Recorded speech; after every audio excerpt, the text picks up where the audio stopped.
Hello friend, तमाરું स्वागत है मारी परीस किचन चैनल में। आज આપણે બનાવીશું આવી ગુજરાતી ખાટી મીઠી દાળ। तो આપણે એની રેસીપી જોઈ લઈએ। તમે હજી અમારી ચેનલને સબસ્ક્રાઇબ, લાઇક ને શેર ન કરી હોય તો તમે સબસ્ક્રાઇબ, લાઇક, શેર કરી દેજો તો તમને મારા નવા નવા વિડિયો જોવા મળશે। આપણે આ બનાવવાની છે ખાટી મીઠી ગુજરાતી દાળ। हेलो फ्रेंड, तमाરું स्वागत है मारी परीस किचन चैनल में। तो आज આપણે બનાવવાના છીએ काठियावाड़ी गुजरातनी तुवेरनी दाळ।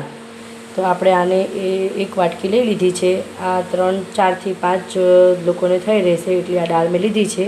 हवे आने आपणे धोई नाखशुं।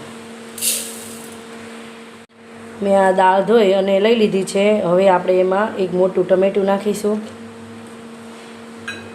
2 થી 3 લીला मरचा नाखीशुं अने 1 मुठ्ठी जेटला आपणे सींगना दाणा नाखवाना छे।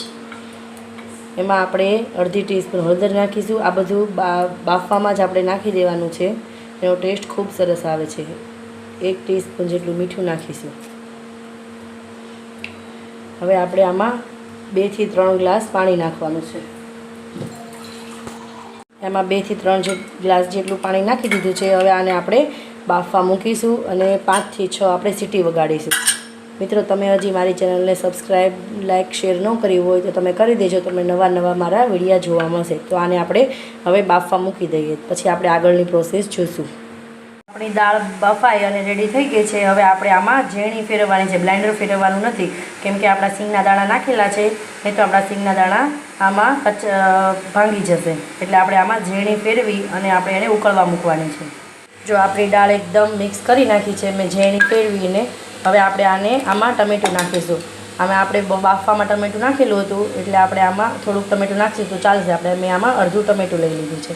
મરચાં મેં આમાં બાફેલા પહેલેથી નાખેલા હતા એટલે આમાં હું નાખતી નથી। હવે આને આપણે ઉકળવા મૂકી દઈશું। આપણી દાળ થોડી ઉકળી ગઈ છે। હવે થોડીક વાર દાળ ઉકળે પછી આપણે આમાં ખાંડ અને લીંબુ નાખવાનું છે। જો 1 ચમચી મેં આમાં ખાંડ નાખી છે અને 1 લીંબુનો રસ નાખી દીધો છે। આપણે આમાં આમલીનો રસ નથી નાખવાનો। ગુજરાતી દાળમાં લીંબુ અને ખાંડ જ નાખવાની છે। આને થોડી વાર ઉકળે પછી આપણે આને વઘારી નાખશું। તો તેલ ગરમ કરવા મૂકી દીધું છે। હવે તેલ ગરમ થઈ ગયું છે। હવે આપણે આમાં 1 ટીસ્પૂન આપણે રાઈ નાખીશું, 1 ટીસ્પૂન જીરું નાખીશું, 2 થી 3 ચપટી હિંગ નાખીશું અને આપણે થોડી હળદર નાખીશું। આપણે હળદર બાફવામાં નાખી હતી એટલે થોડીક આપણે ઓછી નાખવાની છે। આમાં લાલ મરચું નાખીશું। હવે આમાં વઘાર નાખી દઈશું।